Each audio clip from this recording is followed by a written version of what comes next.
I will be talking about sharing between people and about how the possibilities of sharing has been changed by internet.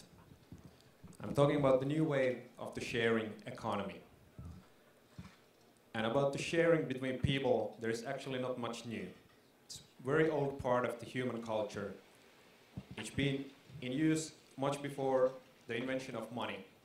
And with the sharing economy, I'm referring to the activities between people about exchanging, giving away, borrowing, renting, bartering, and swapping items, services, people's time, people's skills, whatever, without any middleman in between. This has been the common everyday activity in the village communities, where the resources were a little bit more scarce than in today's urban communities, and it was also a question of survival to share with your neighbors and use all the resources in a clever way.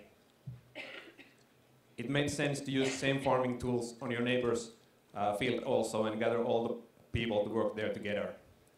And it was easy to get to know the people who live in the village, because if you see the same faces coming towards you on the village street, you quite quickly start to recognize who is who and what they can do, who to go to ask for help when you need something. But if you happen to live on a street like this, it becomes a little bit more difficult. It's not possible anymore to say hello to everyone or get to know everyone.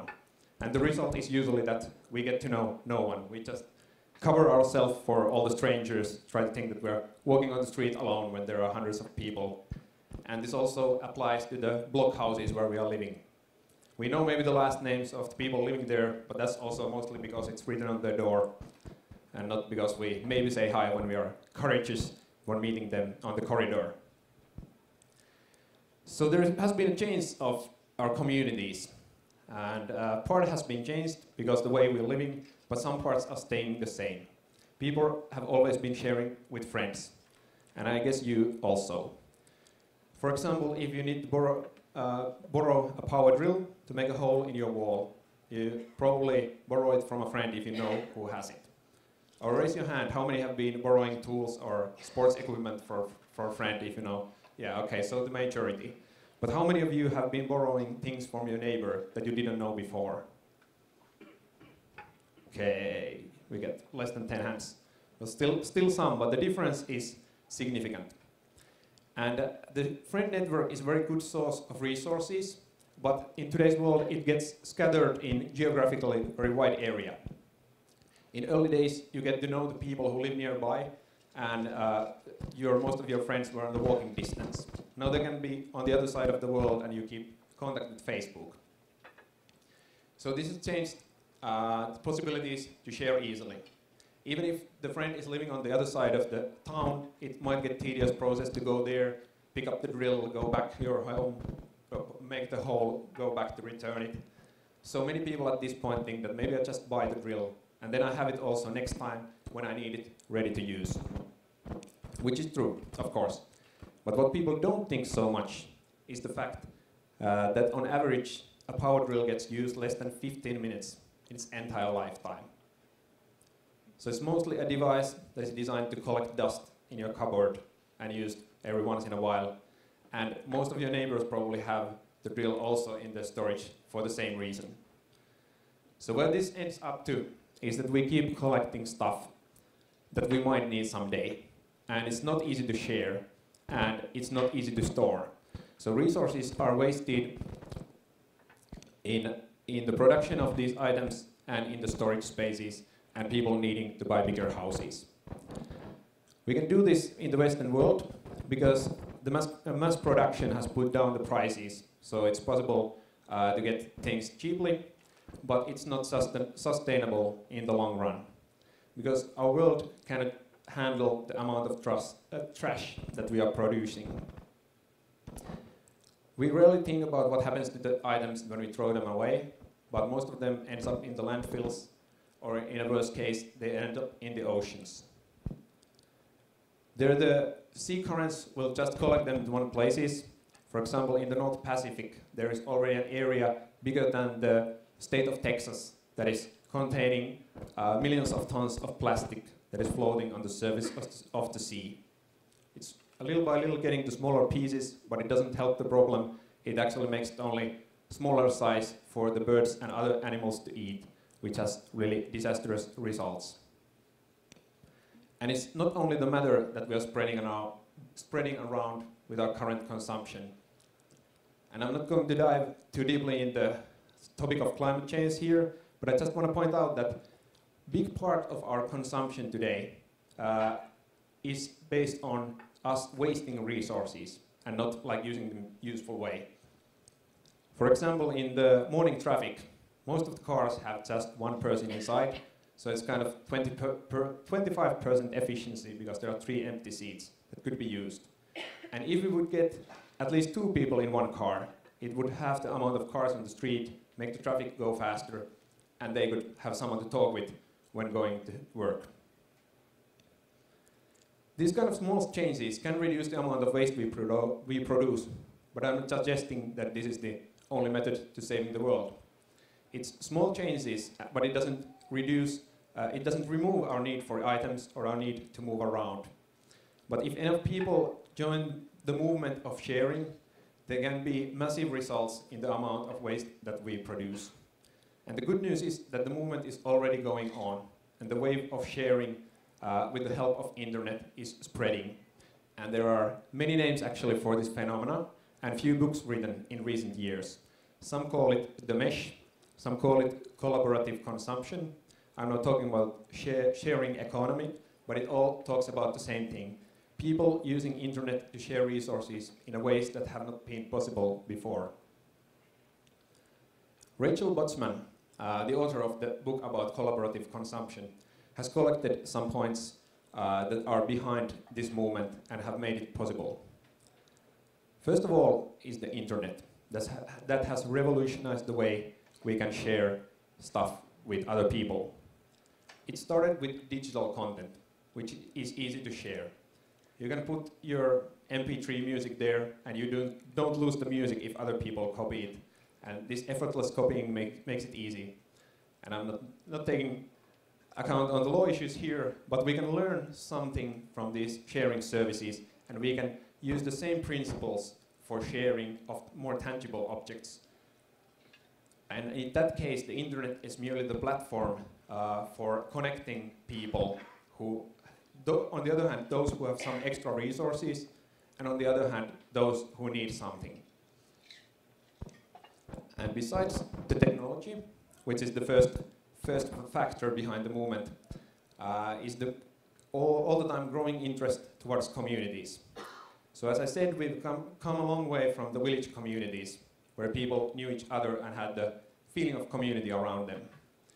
Currently, many people would like to have that in the area where they are living, but it's hard to know how to make contact with the neighbors, how to get more feeling of the community around.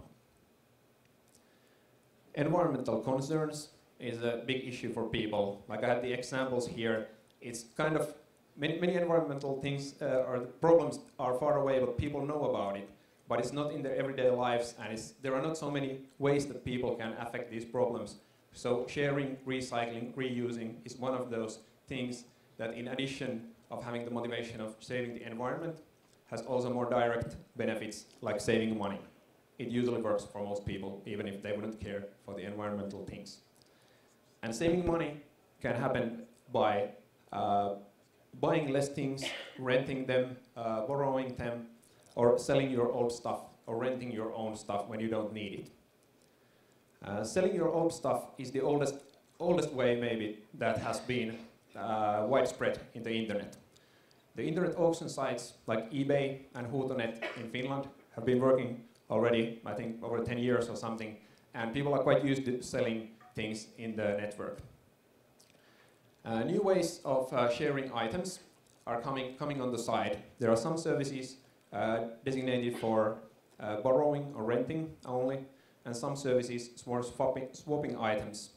So basically you could list all the things that you don't need anymore and then browse of other people's lists. And the service also helps you to find pairs, and you get rid of the things that you don't need and get something that you need instead.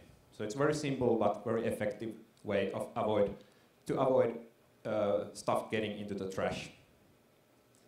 And this sharing works also on the bigger and more valuable items. Here's a picture by Rachel Botsman, also where is visualized a bit of the evolution of the car industry. On the left hand is the traditional car ownership and the traditional brands. And in recent years we got the car sharing services where the company owns the car and people pay by how much they use. And then there are ride sharing services where you can find someone to fill those empty seats and participate in the expenses. And the newest on the car area is the peer-to-peer rentals, where you can put your own car to be used by other people, and the service provides you with a device that you can install in your car. And the device makes it possible to locate the car and open the doors by a smartphone application.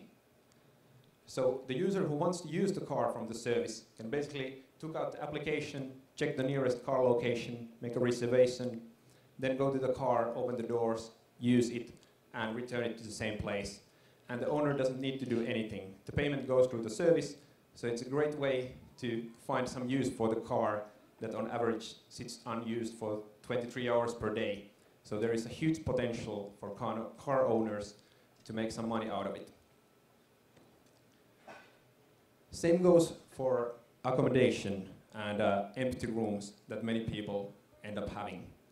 They can rent them out in the internet for money, or they can give them for free, like in services like Couchsurfing or Hospitality Club, where so the motivations can be really different. Some people want to make money with this, some people want just to have new experiences of meeting travelers from around the world and letting them stay one night in your apartment.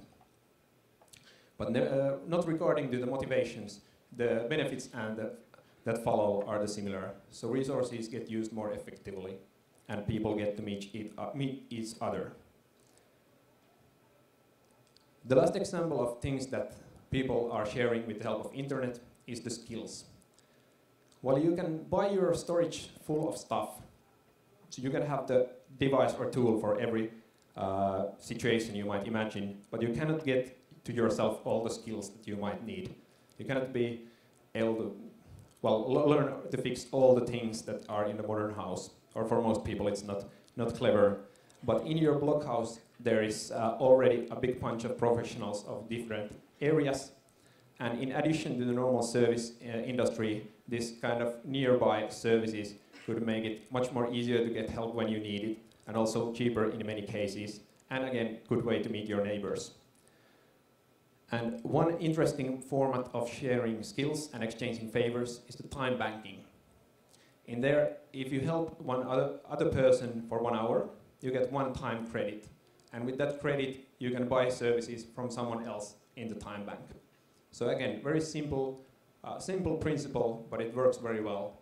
And with the internet, you can find the provider of the services and those who need your services quite easily. One of the most important factors in the sharing services is trust. And it's interesting how much trust there can be between strangers, between people who have not ever met before each other. And the key to this trust is the peer review systems that are existing in most of the services. eBay is probably the most well-known example of this. And the idea, in short, is that people can write comments about each other after they've met, after they've done some exchange, and based on those comments, it becomes quite easy to spot those who are misbehaving and spot those who are good citizens in the sharing economy.